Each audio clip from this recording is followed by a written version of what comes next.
you mentioned the other day that you went down to the Gracie Ranch. Was it Terrasopolis? In Terrasopolis. In Brazil. How did that come about?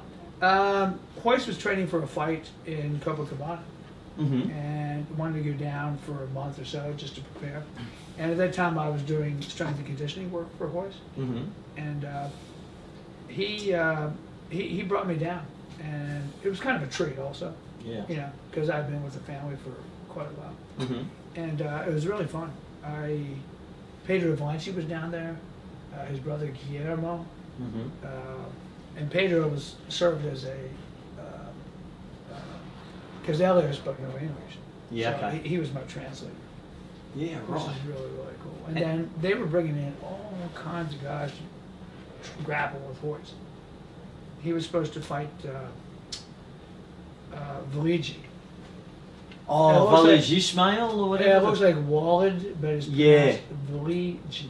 Yeah. Ishmael. Yes. He was the one that famously clock choked. Yes. Hoist, yes. Well, it was embarrassing in that Horian had been making all this noise about the pure waters that are, the further you get away from the source, the muddier the waters, and you know, he had this, you know, he was really getting people pissed off because there's a lot of people that know sports jiu-jitsu extremely well. Yeah. That aren't named Gracie, that never trained with a Gracie, that don't know the Gracies for anything. So it was a bit of an embarrassment in that Hoist did get choked unconscious by the bleach. No one expected it. Was he a student of Carlson's? Pardon? Was he a student of Carlson Gracie? Yes, he was.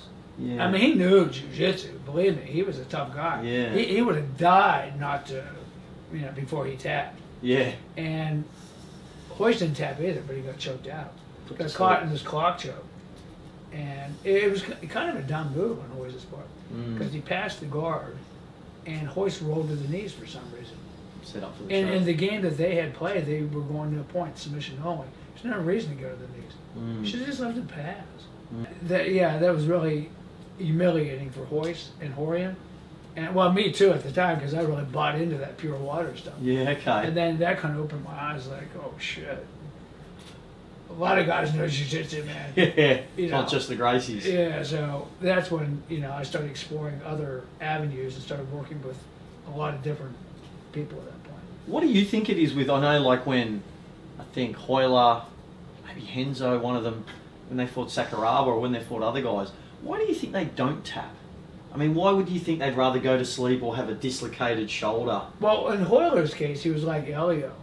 You know, Elio was caught by the great Kimura, right, in the I forget what they call it, the Japanese name for that particular arm lock. We call it a Kimura after a Kimura. Yeah. He claimed he didn't feel any pain. He was double jointed. Helio? Yes. Okay. Double jointed. But his brother was really afraid that Kimura was going to rip the arm off and wisely threw the towel in. Yeah. Hoyler has the same conformation as his father. Extremely flexible.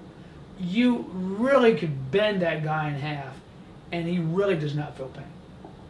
Wow. So Sakuraba had already taken Hoyler's arm as far as he could possibly go. He couldn't go any further. And Hoyler said he was not in pain. He would have tapped if he was in pain. He felt nothing. He's that flexible. He said, you know, it was just a matter of time until Sakuraba had to leave go because he couldn't submit him on that hold. He was too flexible in the shoulders. And then the referee called it. Yeah. And that's why Hoyler was mad. Wow. In other words, for sure, you got to give props to Sakuraba for catching the move. But the move was ineffectual in a real fight type situation. So, how do you think there was always the want, or everyone was wanting Hickson to fight Sakuraba because Sakuraba became known as the Gracie killer because he, you know, tapped. Well, the Japanese always had that. You know what I mean? Because they basically taught the Gracie's Jiu-Jitsu. Yeah. And not they, Maeda, and a couple of Maeda students. Count Coma and people like Conde Coma was Asa Maeda. Yeah. One and the same. He was famous. He had traveled all over Europe. Are we actually getting this? Or? Yeah. Yeah, we're on right now. Yeah. Wow. But the thing that's so interesting about Jiu-Jitsu, I mean, it originated in Japan. Many different versions of Jiu-Jitsu. It was the unarmed martial art of the samurai.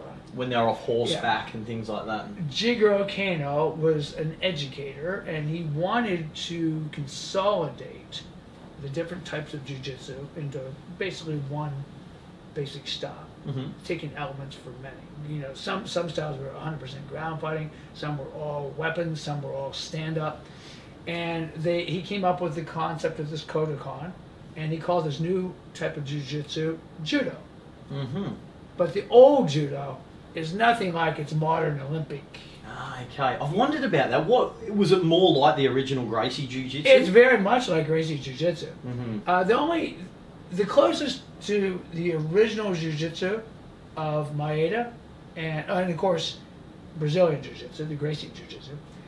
I guess it's a style called Kosen Judo. Kosen. I've heard of that. Yeah. Yeah, there's actually a bloke here in Sydney. Listen to me speaking Australian. No, but is it Morgan Endicott Davies? I don't know. I just heard from a guy that trained with him that it was a real throwback to the old Kimura style of judo / jiu-jitsu. The two were almost synonymous. And one of the top performers was this little guy by the name of Asa Maeda, who took a stage name of Conde Como when he was in, I think, either Cuba or Spain. I think it was Spain. They used to put on shows. Okay. You know, like the old vaudeville. They would wrestle and grapple and put on a little show. But then sometimes they would actually take on challengers from the audience, you know. And this guy was a pretty formidable guy. He traveled all through Spain, France, England, went to the U.S., actually worked with Theodore Roosevelt, who had a keen interest in judo and jiu-jitsu. Teddy Roosevelt, the Rough Riders. He was a real manly man. The way I got a lot of this information, I'm telling you, interviews myself, because I was always fascinated with the history of it, with Master Elliot Gracie. And then I've done a bit of reading. There's been some recent books. There was a biography of Maeda's life. Okay. The Toughest Man That Ever Lived. It was a translation from Japanese. And he was legitimate, wasn't he? He wasn't just folklore or... Oh, no. He was quite legitimate. I mean, he was such a good grappler that he actually entered and took second place in a wrestling tournament in England, the old catch type wrestling, and he had never wrestled. Wow. And it was open weight. So he was going up against heavyweights. I mean, he was a really tough little guy. He was the winner. He was like one of the originators of this no holds barred, anything goes fights. He even before it became popular in Brazil, Maeda was doing these fights for money. He would take on all comers. They could do anything they wanted. He was taking on boxers, kung fu guys, wrestlers. One of the ways that the guard really developed, and Maeda was a pretty smart fellow, the American football players and wrestlers were really huge. You know, I suppose if he came to Australia, the Australian guys would have been huge too. Like the rugby guys. Yeah, big. You know, you have some very big people here. Yeah. You know, I think Australia, the U.S., and the Netherlands have some of the biggest people in the world. So what was happening? Well, there's one story illustrates one of Maeda's contemporaries that was giving a lesson to President Roosevelt.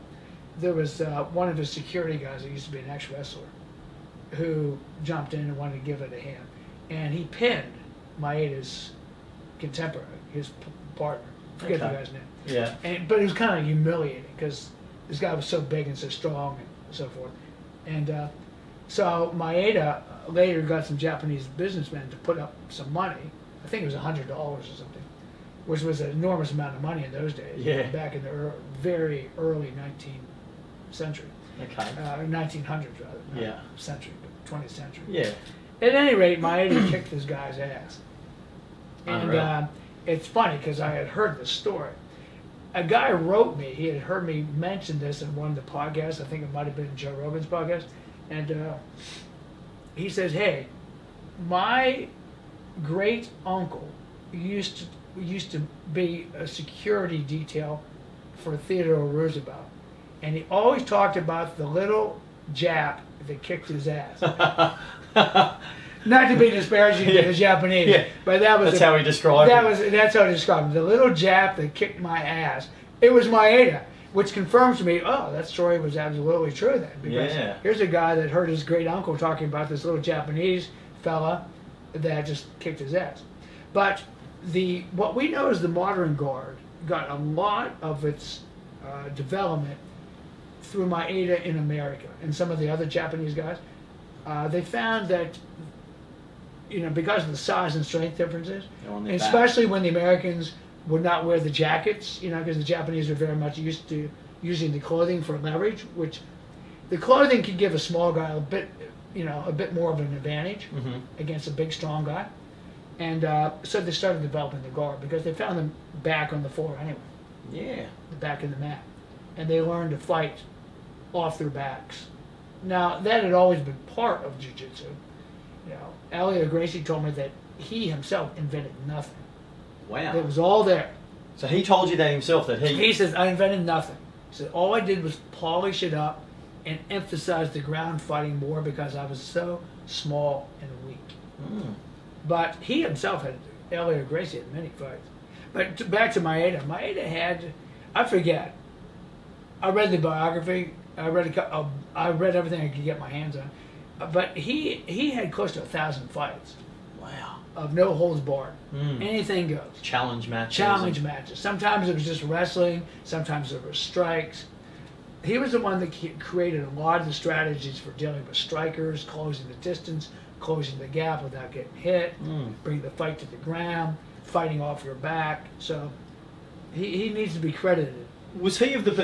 Do you think he developed that because most people were training stand-up, boxing, karate? Well, it was very popular in those days. Yeah. But actually, the #1 sport in America was wrestling. Catch-as-catch-can wrestling. Matter of fact, the United States had the world champion Frank Gotch. Yes. Any relation to Carl? No. No. Different name. But Frank Gotch actually beat Georges Hackenschmidt in Chicago in Sioux Falls. And that was huge. People used to sit around the radio listening to the details, and they would have front page newspapers, Actually, in some days, they didn't even have this was even pre-radio. They used to have a telegraph office where people would sit outside and they would get the details, and then someone would read the telegraph. How did it compare to baseball or basketball or American football? Baseball was in its infancy. Basketball was only played by 2 Ivy League colleges. And they actually used real peach baskets. Yeah, right. Basketball was invented by a physical education professor, just as a winter activity. So it was invented in America? Yes. Wow. Baseball was invented in America. Yep. It was a Civil War game that they used to play during the American Civil War.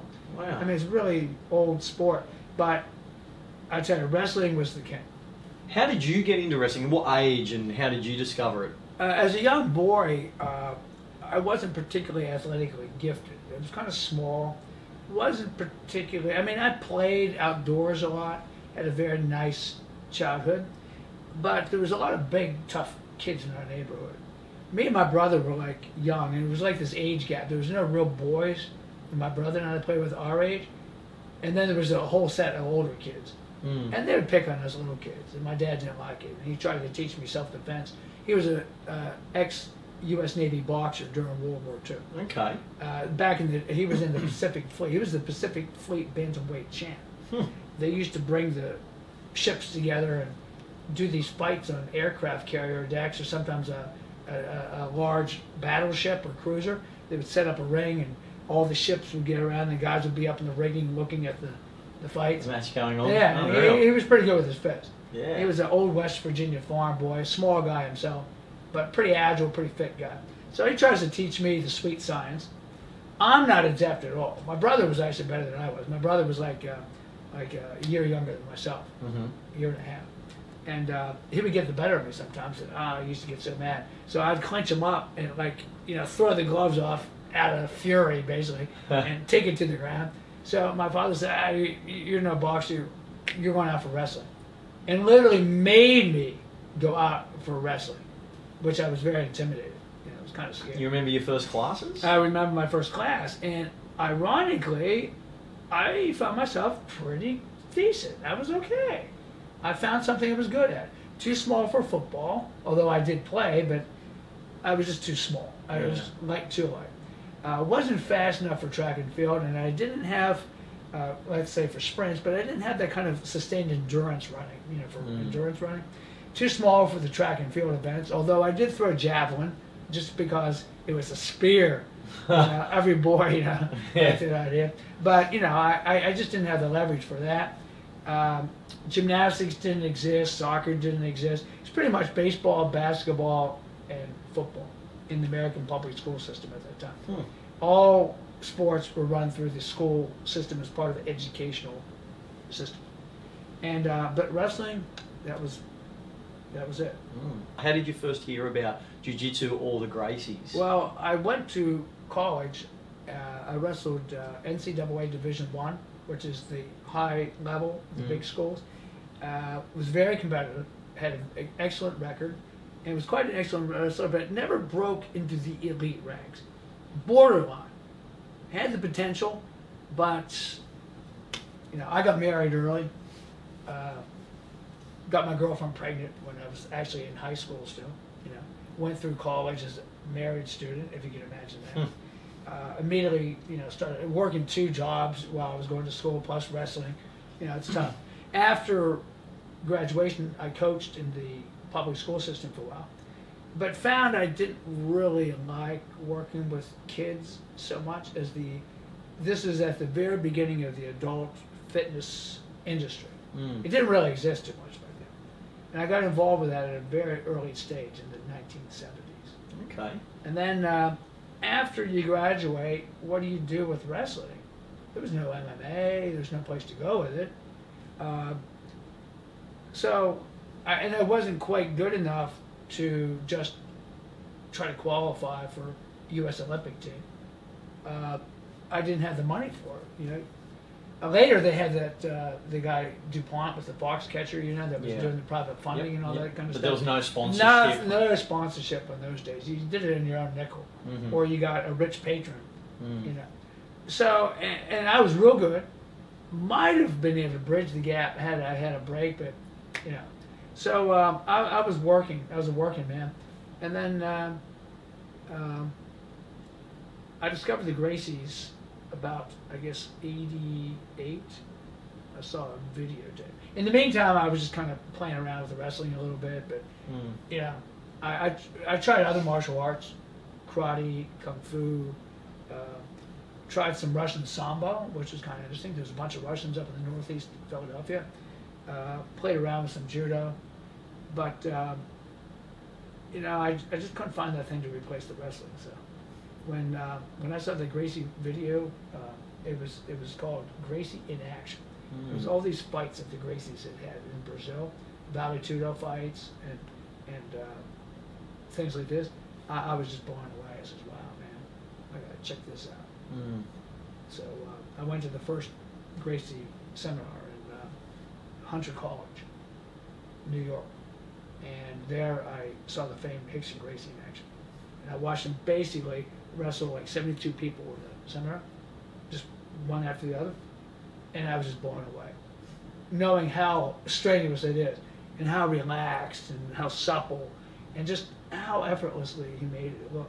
So even though there were 72 people there that didn't know Jiu-Jitsu, he wrestled everyone and tapped everyone out. And these were football players, police officers, military guys. Strong guys. Ex-wrestlers, some judo players. They weren't pikers. Yeah. These were tough guys. Yeah. Some of them were pikers, but for the most part. It's pretty good, isn't it? I had a chance to wrestle with Hoyler then that next year at the next seminar that I did in Parsippany, New Jersey. And I couldn't believe how this little tiny guy, very skinny, not particularly strong, just handled me like a child. It was like, how can this be? And Hoyce, I had a chance to feel him.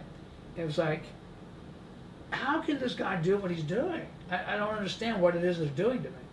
And Hoyce was laughing the whole time. I said, how do I learn this? I want to really, really immerse myself in this. He said, you got to come to Torrance. It's the only game in town. And that's true. At that time, Torrance, California, the Gracie Academy. Yeah. He had just set it up. Wow. It's pretty cool. Did you? Prior to that time, he was still teaching in his garage. Okay. Yeah. So my first visit, he was still in the garage, and all the brothers were one big happy family. And then my next visit, he had just opened up the Gracie Academy. At that time, there started to be some strain.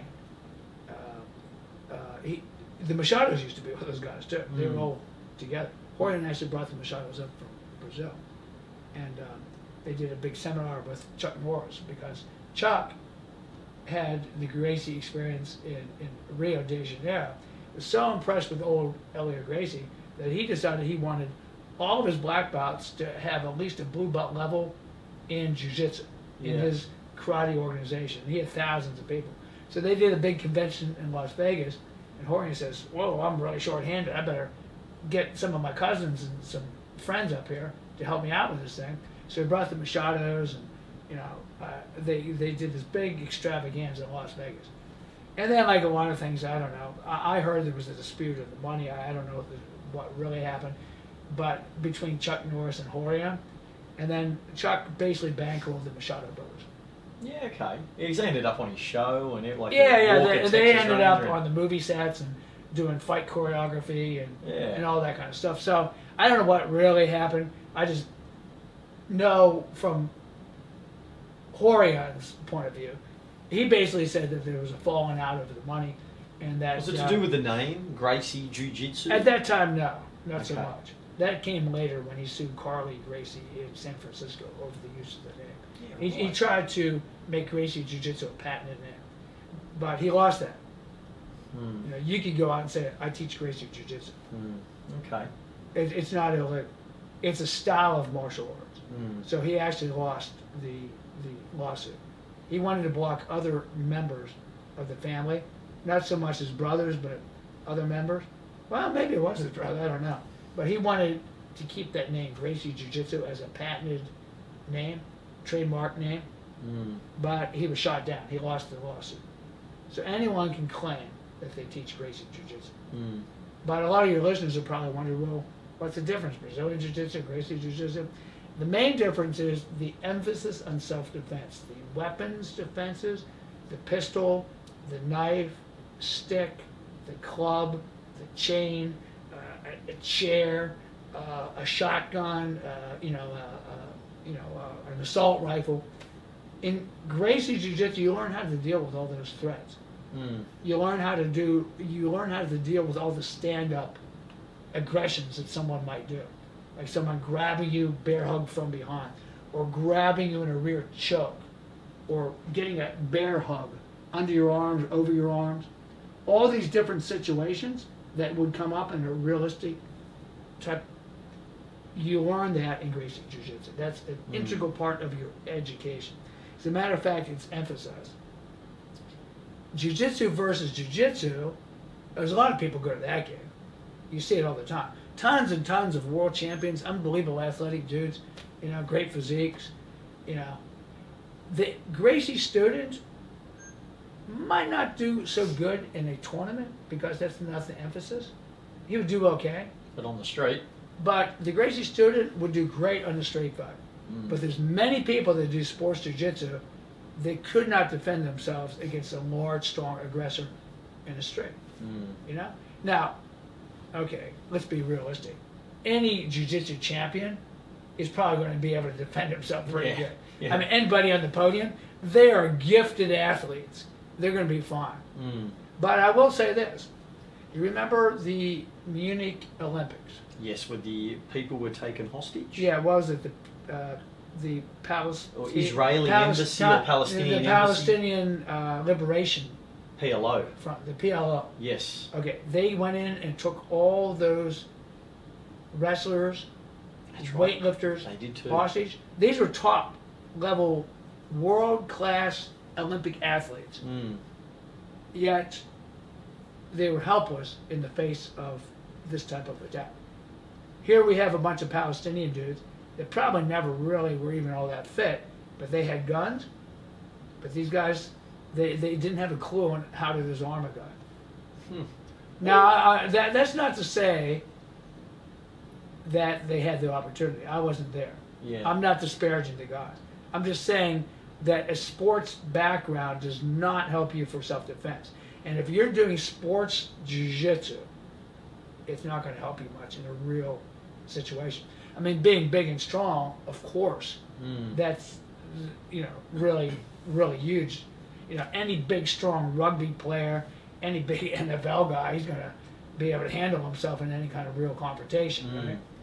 But my point is that the guy's bigger and stronger than you are, especially if there's a weapon involved, would you be able to defend yourself? I can tell you right now, I could. I feel very confident in that. What do you think there was, I guess, a change of direction from the combative elements into the sporting elements? Do you think it was because we sort of made superstars out of the athletes in jiu-jitsu? Nah, I think it was more like the origins in Brazil. You know, Elio Gracie started getting a bit competitive with some of his nephews. You know, his brother Carlos had, I think, 21 kids, and those kids had kids. I mean, there must have been at some point over 100 people with the last name Gracie that were all involved with the jiu-jitsu, and of course they would vie for each other. They're very competitive people. So you know, I was taught in my early days, 1 year to be safe in the streets, 2 years to defeat all other martial arts, the rest of your life to defeat jiu-jitsu. Yeah, so You meet a Jew. So the point is that the schools became very competitive because, you know, different branches were opening up. Also, I understand that Maeda didn't teach just the Gracies. He taught other families as well. One name was the Fada, F-A-D-D-A, Fadas in Brazil, who also developed I've heard of them, yeah. pretty good jiu-jitsu, you know. And there was other Japanese too, besides Maeda, because Brazil was like a big Japanese immigration colony. So there was a lot of Japanese guys teaching their version of judo / jiu-jitsu. And then when judo became accepted as an Olympic sport, it became consolidated, and they consolidated the techniques. Judo moved into Brazil and became very popular, very, very popular. And there was a huge rivalry between the Brazilian Jiu-Jitsu and judo. And then between the various jiu-jitsu factions, huge rivalries, you know. Carson Gracie used to be with Ellie, but he broke off, and then there was this big thing between those two factions. Yeah. Then you had the judoists, but then you had a third faction. You had the lucha libre guys. It was Eduardo they were Duarte basically no-gi yeah. grappling. And some of those guys are damn good. Yeah. And so you had this rivalry. So you had all these inner rivalries and fighting.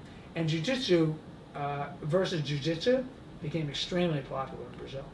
And jiu-jitsu no-gi became extremely popular. The lucha libre or the no-gi type stuff. Well, lucha libre basically, was pretty much anything goes, That's right, yeah. Well, Vale Tudo, I'm sorry. Vale Tudo, yeah. I'm mixing up my... But lucha libre was free fight or something. Yeah, it's like free fight, yeah, but there's a lot of grappling training. The guys are really good. Because they had a very famous rivalry. I remember there was that famous video or footage of the head of the lucha libre. I think it was Eduardo Duarte or Hugo Duarte, and him and Hickson were having a fight, and they reckon that he might have got on top of Hickson. Someone kicked sand in his face, allowed Hickson to turn the tables. Who knows what happened?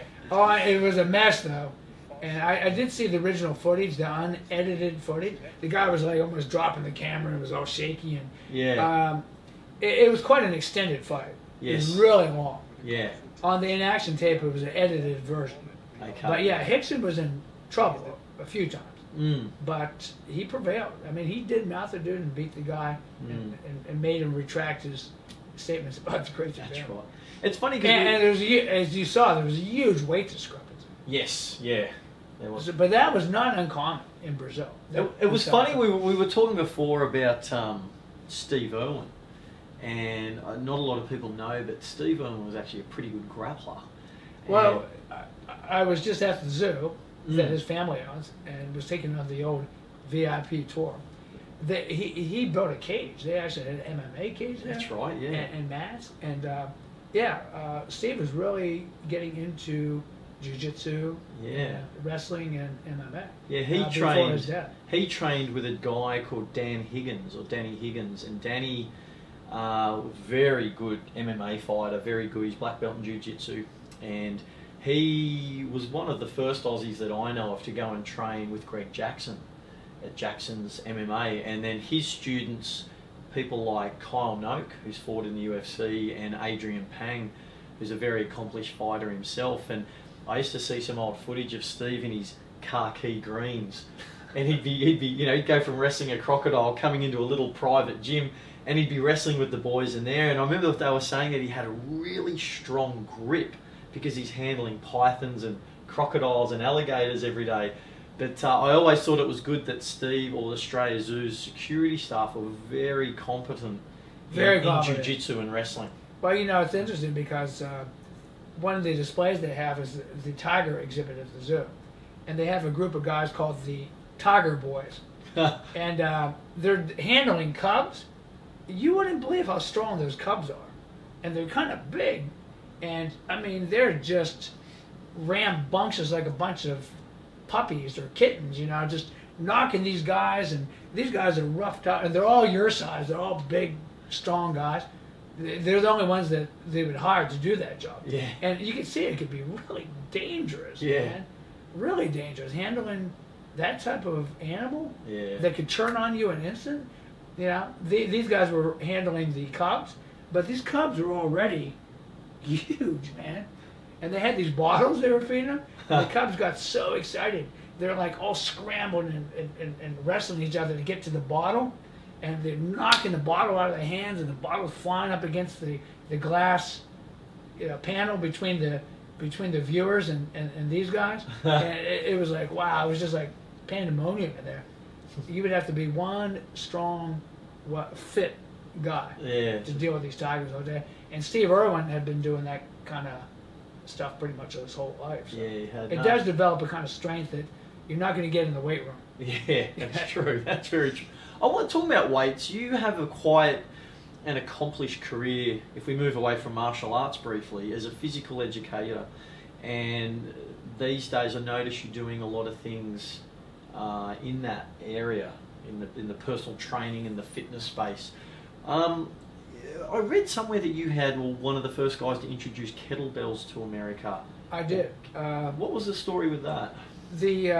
I had started as a young boy with the wrestling, and just about the same time I started lifting weights. Mm-hmm. This is my father's basement of a town called Carlisle, Pennsylvania. Mm-hmm. And I took to the weights and had really good success. And my programs were very basic, and got really enamored with improving my athleticism.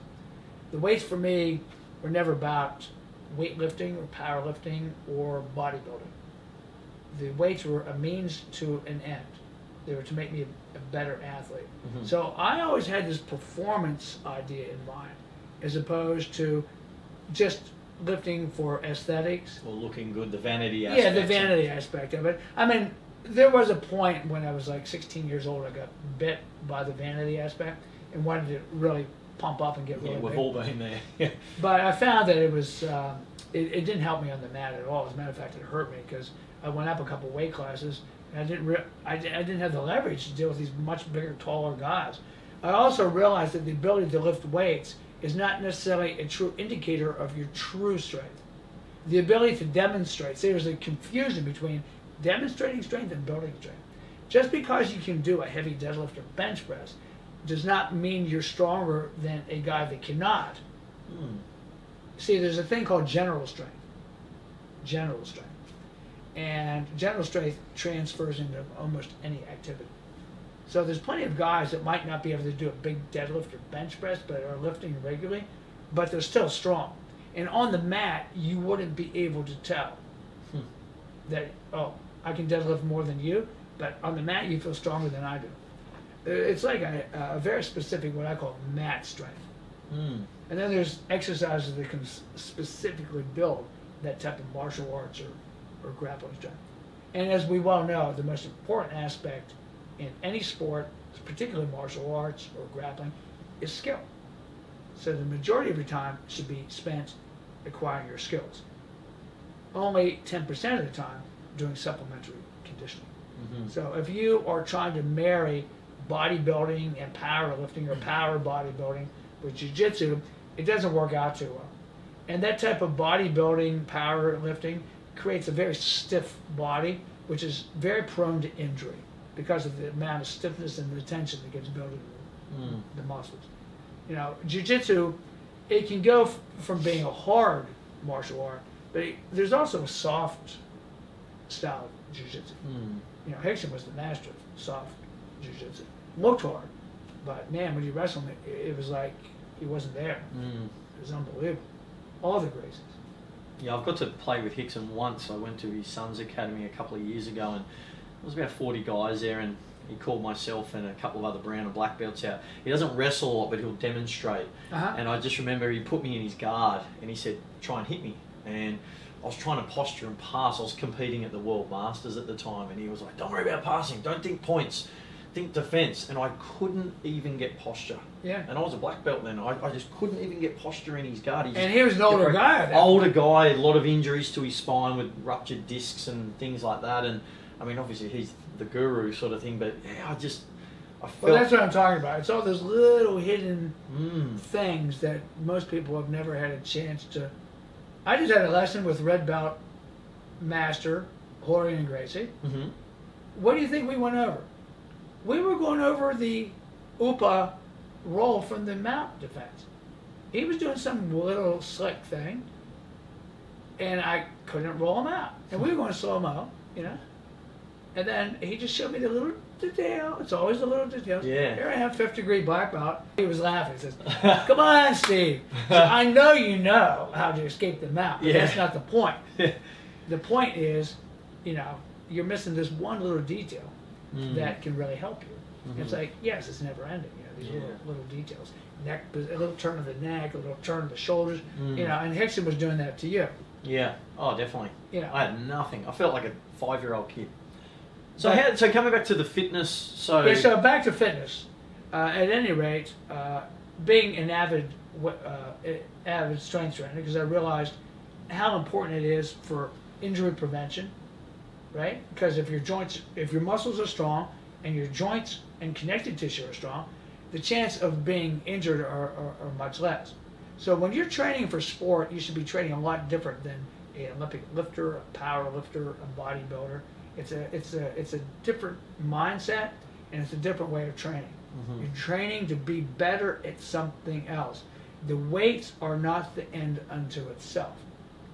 I later got involved with the original Nautilus movement, Arthur Jones, high intensity. Yep. I had good success with that too. Anyone that says that machine training is non-functional or doesn't work, that's not true, man. I agree. It can be quite excellent, and is especially good when you have injuries and so forth, and you're working around injuries. Man, the machines can be a blessing in disguise. Well, it's funny you say that. There's a gentleman here in Australia that I've learned a lot off, and he's a bit younger than me, and his name's Tony Butaji, and he runs a place called Butaji Fitness. And Tony, there was always that big debate, functional, integrated versus isolation, and there was a lot of people, and I think people like Paul Check and things like that were completely slandering and rubbishing machine-based training. And I remember Tony gave me some statistics about elderly clients or patients in a nursing home that had done no resistance training, and I think it was for 10 weeks. They did the test on them, on their mobility and strength and whatever, aches and pains. And for 10 weeks, I think it was 3 days a week, maybe Monday, Wednesday, Friday, they would get these elderly patients, they would get them in, and there were just 10 pin-loaded machines, maybe a lat pull down, a leg extension, a pin-loaded chest press, and so on. And they got them to do, I think it was like 2 or 3 little circuits on that, and they retested them 10 weeks later. Everything had pretty much improved. Their ability to get up and down flights of stairs, put shoes on, pick up groceries. And so he always said to me, if that's not functional training, then what is? So I wholeheartedly agree that machine-based training has its place. I had the same experience. I had a guy that was in his 80s. I think it was 82. Barely could get up my stairs. He had a cane, all humped up. And I just put him on a basic machine circuit with hammer strength equipment. Really smooth. I was using the super slow technique, you know, so because this guy was like Nice tempo. made a class, so we measured, you know, no herky jerky reps because his joints just couldn't take it. And same thing, after a couple months, this guy just got rid of the cane. When he first came up my stairs, he barely made it. He was so out of breath, his heart rate was like super high. After strengthening the involved muscle structures, he was able to walk up the stairs quite easily, which brings up another point. Strength training is one of the best ways to improve cardio, because when he was weak, each step was like a maximal effort, which drove his heart. After he got much stronger, the stairs were very submaximal and didn't even raise his heart rate up at all. And the guy went back to playing golf. Wow. Yeah, in his late 80s. And did terrific. And then I started throwing other things, like I tried to get the guy, get a squat back. And we started doing a little bit of mobility work. I taught him how to do a deadlift only because it's just a very functional thing for picking things up off the floor. 100%. So I did teach him, but I had the same experience. What I would like to say to those people that completely trash machines, if you got your elbow dislocated and it's healed, but you need to get the elbow back, what better way to do it than an arm curl? Yeah. If I had knee surgery, how am I going to get that knee back? I'll tell you, nothing is finer than a leg extension machine. The problem is not all machines are created equal. Some machines are rubbish, very poorly designed, and could actually potentially cause injury because of their poor design. But really good design machines with a nice strength curve that are set up with low friction bearings, because some you want to have a minimal amount of friction, they can be fantastic for rehabilitation.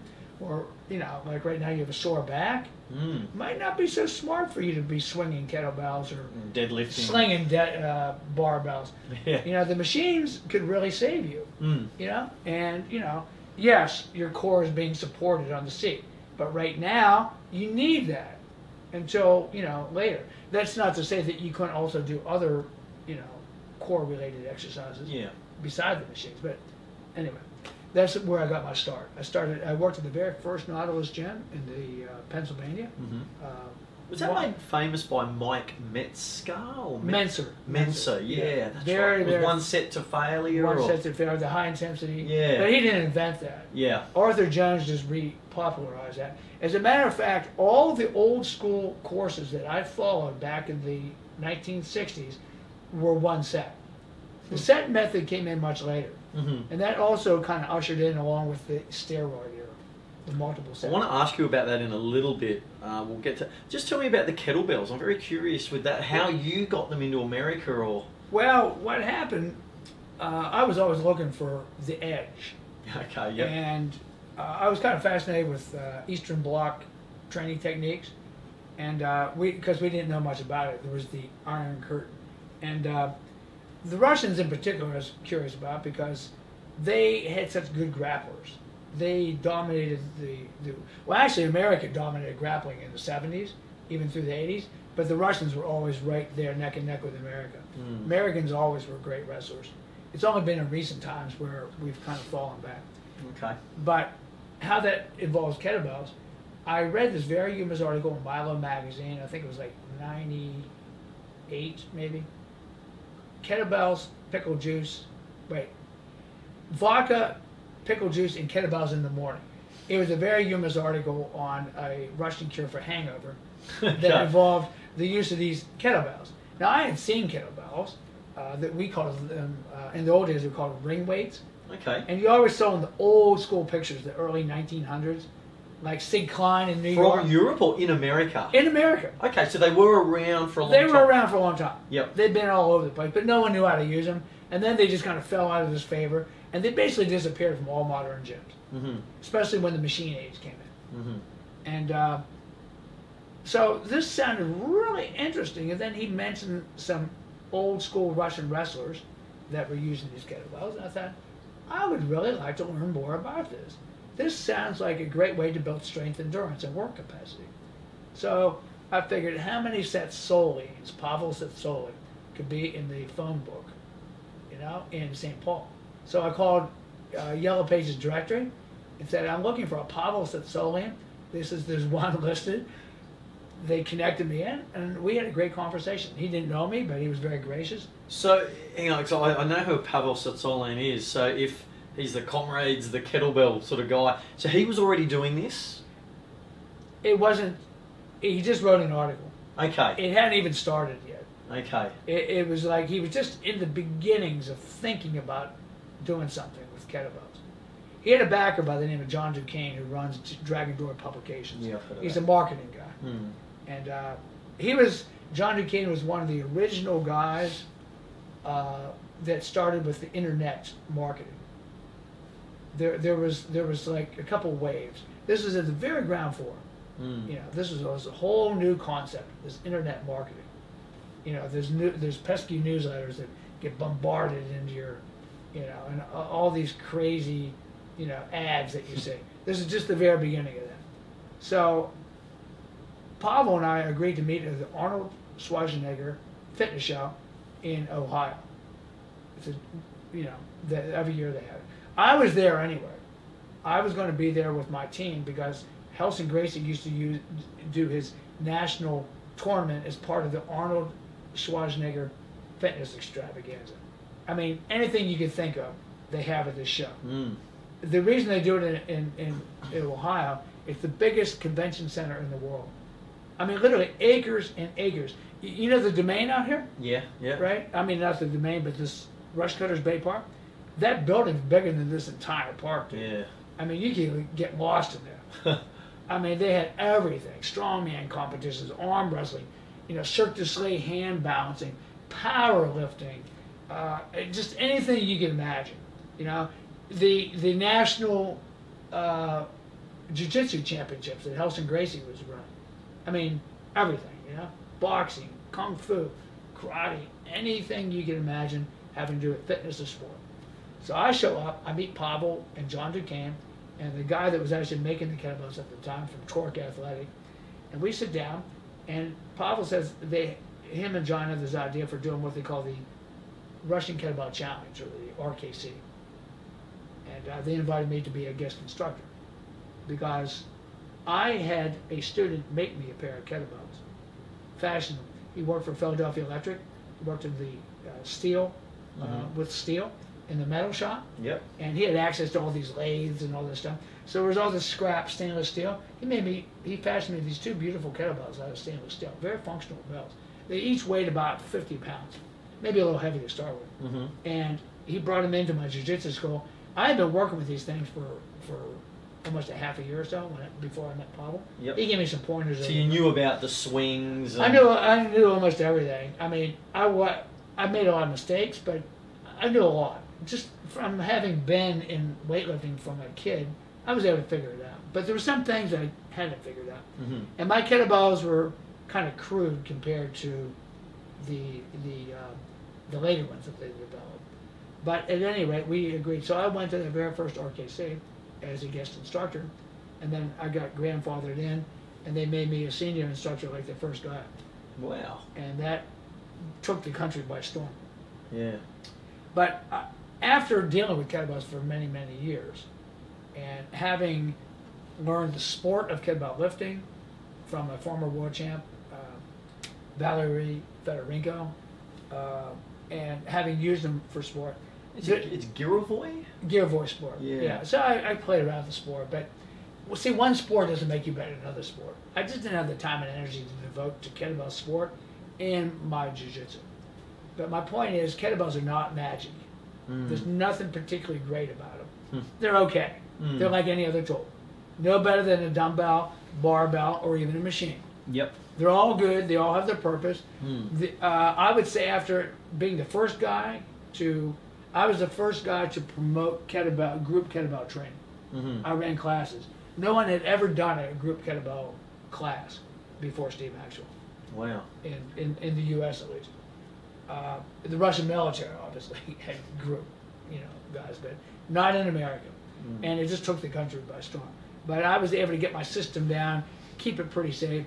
But in truth, besides the kettlebell front squat, the get up and the swing, pretty much all the rest of it not that big of a deal. Yeah. I mean, you can do typical dumbbell exercises with kettlebells, like military press, bent over row. Rows, yeah. You know, but for the most part, you know, if you're doing goblet squats, get-ups and swings, you're getting the or front squats, you're getting the most out of the kettlebell. Yeah. To do more, you're just becoming a specialist. Mm. And to become it almost became like a cult, the RKC. It really had a fanatical cult following, very similar to the cult following of CrossFit. People became fanatic. Everything else is bullshit. It's only kettlebells. You know, it was silly. What's your thought on CrossFit? It's insane. A form of insanity. Mm. How do you compete in exercise? Yeah, it's a bit silly, isn't it? They need to find a real sport. Yeah, I've been a trainer. They need to do jiu-jitsu. Yeah, I've been a personal trainer for 15 years, and I've never. I think there's some good elements about it, but I've never seen a system where so many people come undone and get injured. I've just never seen so many people blow out shoulders. And it blows my mind knees. that they continue to deny this. Mm. It's like the original American tobacco companies when they were denying that cigarettes cause cancer. It was complete bullshit, right? But they kept up that front. No, it doesn't. No, it doesn't. It's like, come on. Anybody with any brain whatsoever can see that if you are throwing weights around with momentum or you're using sloppy form and technique, you're going to injure yourself. There's no possible way that your body can sustain this over a lifetime. I mean, if golf, right, can cause a lot of back problems in golfers that have been doing it a lot. Look at Tiger Woods, he's crippled with back pain, right? It's just a freaking golf club, right? Or if swimming can cause swimmer's shoulder. You hear about this a lot among swimmers, right? Bursitis and inflammation from overuse. Tennis players get tennis elbow. That's just a racket, my friend. What happens when you start slinging barbells for high reps or kettlebells for high reps? For sure you're going to get, doing these excessive box jumps and all this crazy stuff. Of course you're going to get a wear and tear of your joints and break yourself down, premature aging, and injury. You just can't do it. There's a much better way to train. I'm not against cross-training, by the way. I think, you can mix different activities together successfully. Probably one of the best for jiu-jitsu is surfing and jiu-jitsu. Yeah. The two That's what I do. Yeah. are great, right? You throw in a little bit of jogging or something. You have a nice little health promoting program, you mentioned before when you were training, you're always looking for the edge, and you said some guys would do this, or take steroids. I'm sort of quite anti-steroids, and I'm curious about your take on it. One thing I'm fascinated in is the ego in people. And obviously, as we know, jiu-jitsu, you soon get that slapped out of you. Pretty much.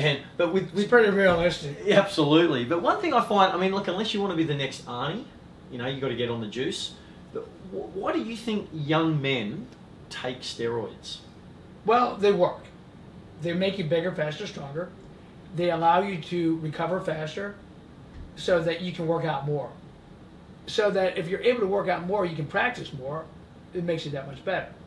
The downside is you don't know whether you're going to get brain cancer, tumor, heart attack, kidney failure, liver failure. There's a high price to pay.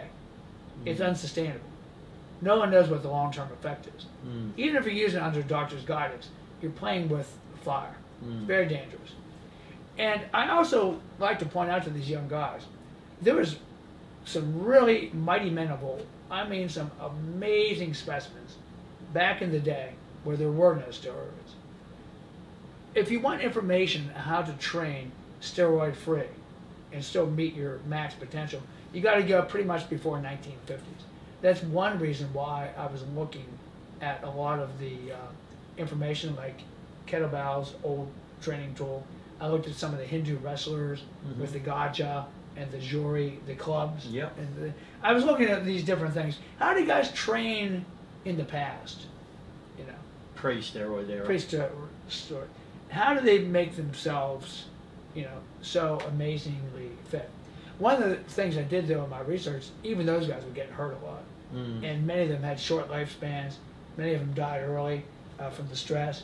Many of them got crippled up from a lot of the crazy stuff they were doing when they were younger. Now, one thing, I won't keep you too much longer, but couple of things I'm curious about. You're very big into your breathing and your breathing techniques. Can you explain a bit of that and some of I know you said to me the other day you weren't a real fan of Wim Hof's methods, too stressful or something. Well, let's put it this way. Wim Hof has a purpose, and that's to endure cold. But as far as sports performance, I think it's pretty minimal. Having been a lifelong grappler, having studied many different breathing systems, if you're not using your lungs properly and efficiently, then your health will be impaired. If your health is impaired, your performance is impaired. Your longevity in any sport, particularly jiu-jitsu, but it could be any sport, will be also impaired. When you are not using the lungs properly, you create a stress, chronic, emergency situation in your body. It's called upper clavicular chest breathing. You know, you're activating these stress hormones all the time because your body, because the shallow breathing is basically sending the signal that you're in an emergency situation. People have lost the ability to use their lungs properly, mostly from sitting, from an early age. You know, we're put in chairs and sitting behind a desk from kindergarten, basically, you know. And, you know, you have a lifetime of sitting, and you lose the ability to use your lungs. This also further creates tension in the body, which inhibits movement. So you're getting a lot of younger kids, a lot of younger generation that already have inhibited movement patterns, already are immobile, all due to improper breathing. Happens to older people too. Happens to a lot of people that are fairly sedentary. When you learn how to breathe, you learn how to reduce tension in your body, which lowers your chance to get hurt, but also instantly improves mobility. So it all works together. But so often as coaches and trainers, right, we'll get these kids that can't even breathe properly and have poor movement patterns. And what are we doing? We're loading the movement patterns with weight, extra resistance, and we're trying to teach them sophisticated sports skills, and they can't even do the most basic physiological functions well. Doesn't it make sense that we would teach them how to breathe and how to move, and at least restore basic movement patterns before we try to load them up or teach sophisticated things? Like the seminar I did, we did really basic games, but you notice how many guys didn't get it? Yeah. They were struggling, you know? Are you into breathing into your stomach? Lower lobes are the lungs. Yeah. Lower lobes. Upper lobes are the fight and flight panic receptors. Yeah. Right. Shallow breathing, Yep. you know, in the chest.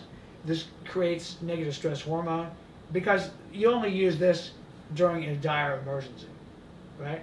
When you don't have time to take deep breath, like running for your life, like Steve Irwin, you know, from a snake or something, or poor West when that crocodile came after. Yeah. Okay, so fight and flight. The lower lobes of the lungs, the bottom part, right, is what you want to use 95% of the time. Rest and digest. But if you learn to use the lower lobes, you can remain calm even in an emergency. That was Hickson's secret. He knew how to breathe. He studied yoga and pranayama. The Asians have what they call ki or chi. Same thing, basically. But when you can learn to breathe in the lower lobes of the lungs, even in emergency situations, you remain calm. Your coordination is better. Your decision-making capability is better. And interestingly enough, when you're breathing into the lower lobes of the lung, you get better oxygenation of the tissues.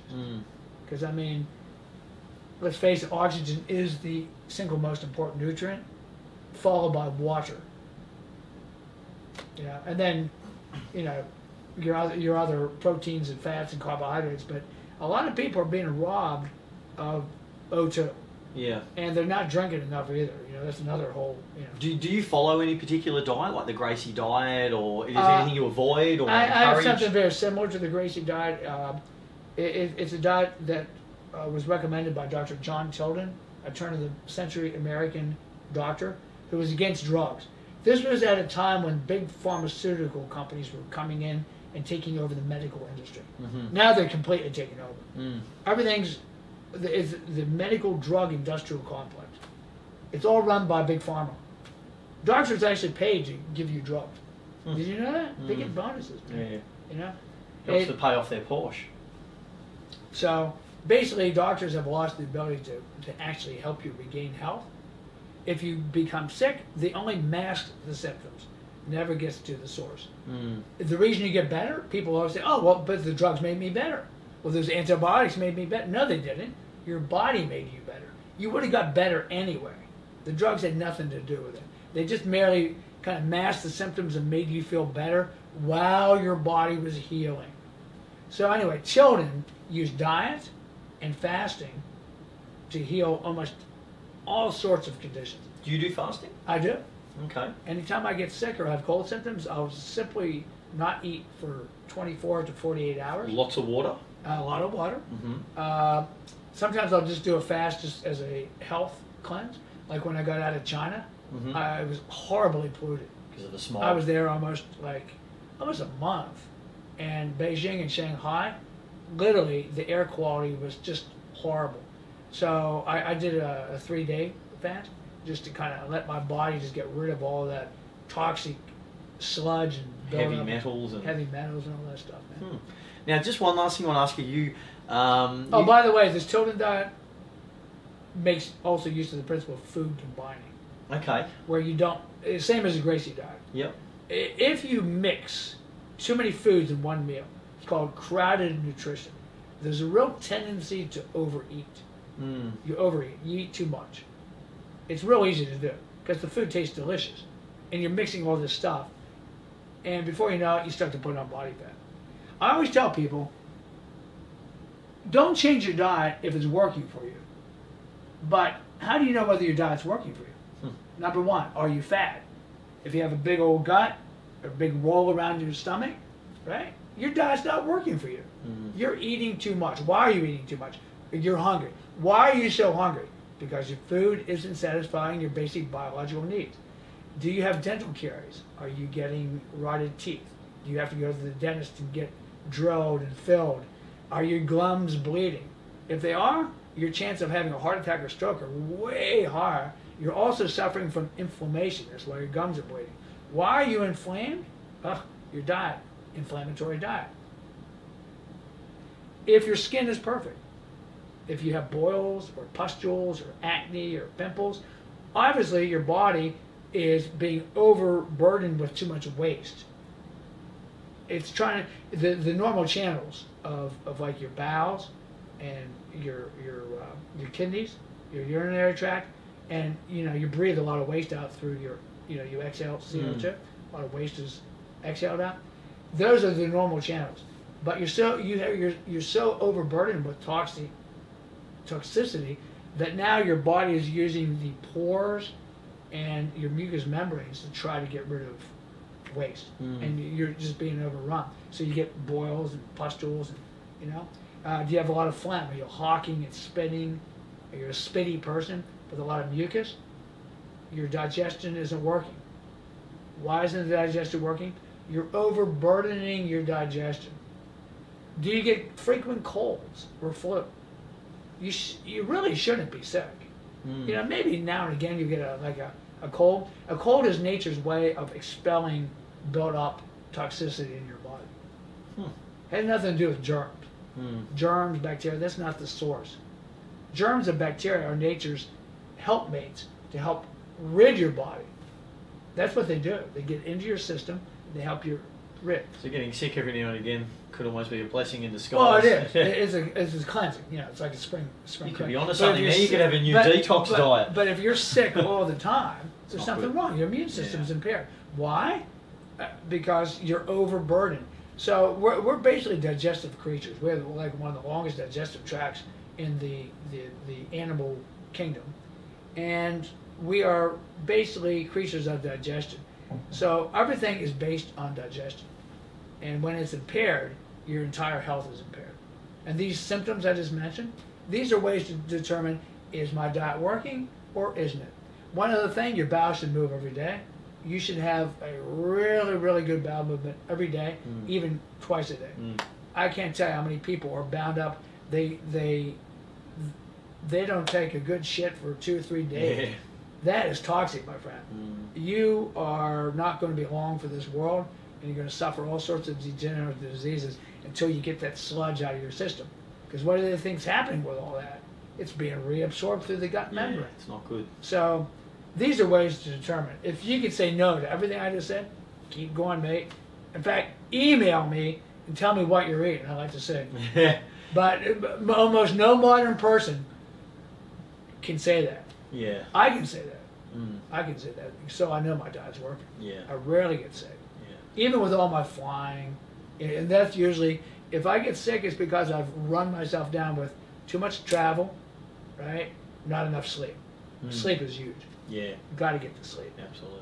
Now, just lastly, I found out recently that you have no possessions. You have no keys, and you have it all in one bag. What's the go with that? When did all that come about? I started out in life kind of a minimalist. As a young boy, you didn't have like 30 pairs of sneakers or any of that crap. We had a pair of school shoes, we had a pair of church shoes, and we had a pair of Cads or PF Flyers, right? Those old canvas gym shoes. Okay. That was it, right? You had a gym uniform, right? That was it. If you're on a school team, they gave you a uniform. And then I had like my school clothes and play clothes. Just a pair of dungarees and simple little shirts. We had one coat. That was it, man. My closet had like 3 shirts, 3 pants. Wore a couple t-shirts, a couple summer shorts. That was very minimal. That's the way it was back in the 1950s. People didn't have all this huge wardrobe, man. You know? It was simple. We went barefoot a lot because I lived in the country, so we didn't even wear any shoes at all a lot of times. And how did your wife or girlfriends find it? When they thought it was kind of odd. Yeah. Yeah. And then during my college days, stayed real minimal. I had as a physical education major, it was almost like being in the military. We actually had uniforms, hair codes, everything. It was really interesting education as a physical education major. It was at a PE school. And then when I was teaching school, very minimal. I always lived in very small places. I had this rule that if I couldn't take everything out of my place where I'm staying, my apartment, whatever, in 20 minutes I had too much stuff. So if I needed to move, if it couldn't fit in my car and I couldn't move it in 20 minutes, it was too much stuff.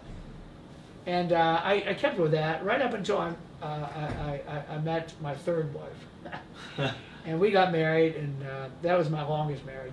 And I was never cut out for the married life, by the way. I kept trying. Three strikes and you're out. But we started Maxercise together, our business.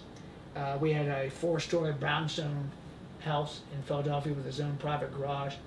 And I started getting into mass accumulation at that point. Always buying new workout equipment for my gym.